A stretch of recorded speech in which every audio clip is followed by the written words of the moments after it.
The World Cup final will be played in just 33 days. Could the England players go all the way and change their lives forever? One person who knows all about what it would feel like is 1966 hero Sir Geoff Hurst. His hat-trick in the Wembley final lives long in the memory, and he told us he still gets asked about it on a daily basis.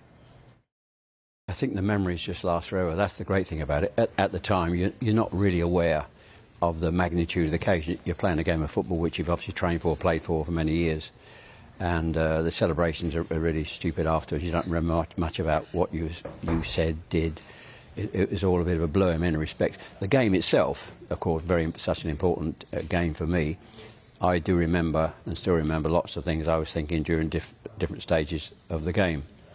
But what's great is when you achieve that in your own country for our great team at Wembley in a World Cup final, the only time we've done it, people's memories simply are fantastic and just simply last forever.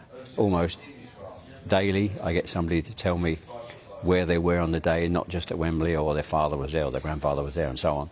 And that's really a really enjoyable part of it for me. Well, Hurst is hopeful that England can go all the way in Qatar. He doesn't see any side that are much better than England and believes Gareth Southgate's recent record in tournaments is a huge positive. I mean, semi-final of the World Cup, final of the Euros, that is a major and gigantic step forward than what we've seen for a long time prior to that, without question. And I'm quite hopeful with the squad and the young players we've got and the experience they've gained in the last two tournaments that we should have a very good World Cup. The last two tournaments have been fantastic. Semi-finals and final, I mean, brilliant. And so close to doing well in winning the final, down to penalties, that close.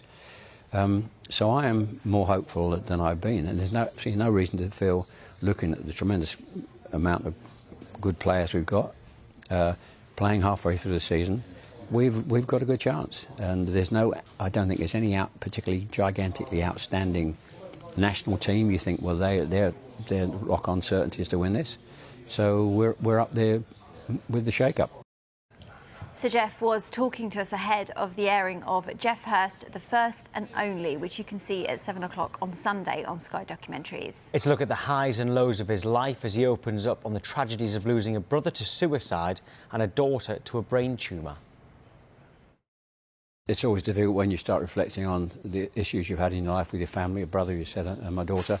So there were moments in the film where I got a little bit emotional, and also talking about my teammates as well, some of whom have passed away during the pandemic and so on.